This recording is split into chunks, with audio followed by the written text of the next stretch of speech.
السلام علیکم پیارے دوستو، زلفی نالج اینڈ ورلڈ میں خوش آمدید۔ سلطان صلاح الدین ایوبی رحمۃ اللہ علیہ امیر زنجار کی شکایت پر سلطان نور الدین محمود زنگی نے قاضی ابن ارسون کو تنہائی میں طلب کر کے تمام صورتحال بیان کر دی۔ قاضی صاحب نے نہایت سکون و اطمینان سے سلطان عادل کی گفتگو سنی اور پھر ان طالب علموں اور اہل محلہ کو خلوت میں طلب کرنے کی درخواست کی، جن کے بقول قاضی صاحب کے اس عمل سے مدرسے کا تقدس پامال ہو رہا تھا اور عدالت عالیہ کا وقع۔ پھر جب وہ گواہ سلطان نور الدین محمود زنگی کے حضور میں پیش ہوئے تو جلال سلطانی سے ان کے جسم کانپنے لگے اور زبانیں لڑکھڑانے لگی۔ پھر ان سب نے سلطان عادل کے سامنے زمین پر اپنے سر رکھ دیے اور رو رو کر کہنے لگے کہ انہیں امیر زنجار نے دینار و درہم کا لالچ دے کر جھوٹی گواہی پر اکسایا تھا۔ اس کے بعد قاضی ابن ارسون نے سلطان عادل پر یہ راز بھی فاش کر دیا کہ پہلے امیر زنجار شاریہ کو کنیز بنانا چاہتا تھا، پھر وہ شادی کرنے پر آمادہ ہو گیا اور جب شاریہ نے شادی سے انکار کر دیا تو وہ اس مذموم حرکت پر اتر آیا کہ میں خوف زدہ ہو کر اس بے سہارا لڑکی کو اپنے مدرسے سے نکال دوں گا۔ اس طرح امیر زنجار کا منصوبہ تکمیل تک پہنچ جائے گا۔ اس انکشاف پر سلطان نور الدین محمود زنگی کا غصہ ناقابل بیان تھا۔ ان جیسے قوت برداشت رکھنے والے تاریخ انسانی میں بہت کم پیدا ہوتے ہیں، مگر اپنے ایک معتمد امیر کی اس ناشائستہ حرکت کی تفصیلات سن کر ان کے جذبات بے قابو ہو گئے اور چہرے سے ایسا قہر چھلکنے لگا جیسے وہ ابھی امیر زنجار کے قتل کا فرمان جاری کر دیں گے۔ پھر دوسرے دن سلطان عادل نے اپنا دربار آراستہ کیا، جس میں تمام عمرا اور سالاروں کو سختی کے ساتھ جمع ہونے کا حکم دیا گیا تھا۔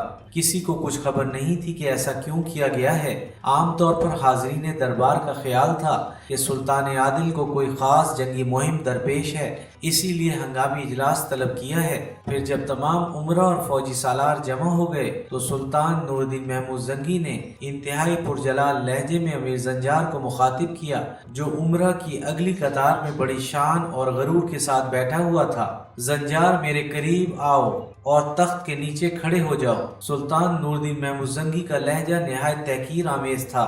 سلطان عادل کی پرہیبت آواز سن کر دربار پر سناٹا چھا گیا اور امیر زنجار کے چہرے سے وحشت ٹپکنے لگی۔ پھر وہ لڑکھڑاتے ہوئے قدموں سے اٹھا اور تخت کے قریب جا کر کھڑا ہو گیا۔ حاضرین دربار کے سامنے اپنا شجر نسب بیان کر سلطان نور الدین محمود زنگی دوبارہ غضبناک لہجے میں امیر زنجار سے مخاطب ہوئے۔ بلند آواز میں اہل دربار کو بتا کہ تیرے باپ دادا کون تھے۔ سلطان عادل کا حکم سن کر کچھ دیر کے لیے امیر زنجار کو سکتہ سا ہو گیا۔ وہ سلطان نور الدین محمود زنگی کے اشارے کو سمجھ گیا تھا، فوراً ہی ہاتھ جوڑ کر گڑ گڑانے لگا، سلطان عادل، میں آپ کے کرم کا طلبگار ہوں، مجھے اس طرح سر دربار ذلیل و رسوا نہ کیا جائے۔ تجھے جس بات کا حکم دیا جا رہا ہے اس پر بلا تاخیر عمل کر۔ سلطان نور الدین محمود زنگی کا لہجہ مزید غضبناک ہو گیا تھا۔ اہل دربار کے سامنے بیان کر کہ تیرے بزرگوں کا تعلق کس محترم خاندان اور کس معزز قبیلے سے تھا۔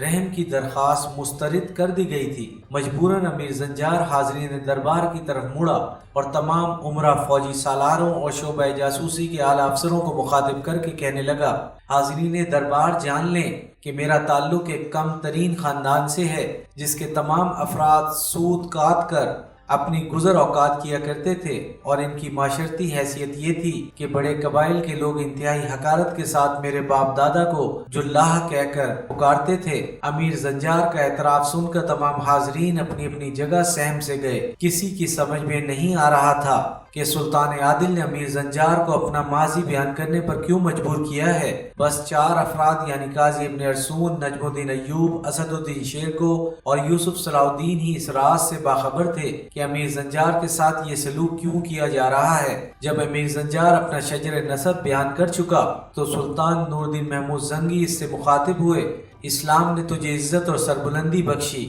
پھر تو نے بدترین ناشکر گزاری کا مظاہرہ کیا اور اسلامی قوانین ہی کا مذاق اڑانے لگا۔ جوش غضب میں سلطان عادل کا چہرہ سرخ ہو گیا تھا اور ان کی پرہیبت آواز سے پورا دربار گونج رہا تھا۔ میں نے تجھے شعبہ جاسوسی کا اعلیٰ افسر نامزد کر کے اسلامی سلطنت کے رازوں کا امین بنایا، اور تو نے کیسی بدترین خیانت کی کہ ایک مجبور لڑکی کو اپنی ہوس کا نشانہ بنانے کے لیے سازش کا اتنا گہرا جال بنا کہ قاضی ابن ارسون جیسی شخصیت بھی اس کی لپیٹ میں آ گئی۔ اللہ میری اس کوتاہی کو معاف فرمائے کہ میں نے تجھ جیسے بے اعتبار شخص کو اہم ترین منصب پر فائز کیا۔ اس کے بعد سلطان نور الدین زنگی نے امیر زنجار کے لیے بڑی عبرتناک سزا مقرر کی اور اس کا منہ کالا کر کے شہر کے اطراف میں گھمایا گیا۔ اب نجم الدین ایوب کو بھی یقین آ گیا تھا کہ وہ ترکی کنیز کوئی معمولی لڑکی نہیں ہے، اس کی دل آزاری کرنے والا کوئی سردار سزا سے محفوظ نہیں رہا تھا۔ پھر امیر زنجار کو اس کے عہدے سے معزول کر کے قید خانے میں ڈال دیا گیا۔ انطاکیہ کا عیسائی حاکم ریمڈ اپنی بھتیجی ملکہ ایلس سے بہت سا سونا لے کر واپس آ چکا تھا اور بڑی رازداری کے ساتھ ایک مضبوط فوج تیار کر رہا تھا۔ پھر وہ 5000 منتخب سوار لے کر حلب کی طرف بڑھا۔ پھر جیسے ہی سلطان نور الدین محمود زنگی کے جاسوسوں نے خبر دی، سلطان 3000 سواروں کے ساتھ حلب سے نکلے اور انیب کے مقام پر خیمہ زن ہو گئے۔ ریمڈ کا لشکر یہاں پہلے ہی پہنچ چکا تھا۔ 21 صفر 544 ہجری کو دونوں لشکروں کے درمیان جنگ چھڑ گئی۔ ریمنڈ کو اپنے اسلحے اور سپاہیوں کی کثرت پر ناز تھا۔ سلطان نور الدین زنگی نے اپنی پرانی جنگی حکمت عملی کے تحت لشکر کو 2 حصوں میں تقسیم کر دیا۔ ایک کی نگرانی وہ خود کر رہے تھے اور دوسرے کی قیادت اسد الدین شیرکو کر رہا تھا۔ شیرکو کا طریقہ تھا کہ وہ ہر جنگ میں یوسف صلاح الدین کو اپنے ساتھ رکھتا تھا۔ گزشتہ مارکوں کی طرح اس بار بھی عیسائی سپاہی صلیب کی خاطر جان دینے کی قسمیں کھا کر مسلمانوں پر حملہ آور ہوئے تھے۔ اسد الدین شیرکو نے یوسف صلاح الدین کو مخاطب کرتے ہوئے کہا، اس جنگ میں تمہارا ایک ہی ہدف ہے۔ شیرکو نے اپنی تلوار سے عیسائی فوج کے علم بردار کی طرف اشارہ کیا، اس صلیبی جھنڈے کو زمین بوس کر دو۔ ابھی اسد الدین شیرکو کے الفاظ کی گونج باقی تھی کہ یوسف صلاح الدین اپنے 10 سپاہیوں کے ساتھ عیسائی فوج کے علم بردار کی طرف جھپٹا۔ ایک طرف سے سلطان عادل صلیبیوں کے لشکر پر دباؤ ڈال رہے تھے اور دوسری طرف اسد الدین شیرکو بڑھ چڑھ کر حملے کر رہا تھا، مگر عیسائی لشکر کسی پہاڑی چٹان کی طرح اپنی جگہ جمع ہوا تھا۔ یکایک صلیبیوں کی صفوں میں ایک شور سا اٹھا، پھر اہل ایمان نے عیسائیوں کے جھنڈے کو گرتے ہوئے دیکھا۔ یوسف صلاح الدین نے صلیبی علم بردار کا بایاں ہاتھ کاٹ دیا تھا۔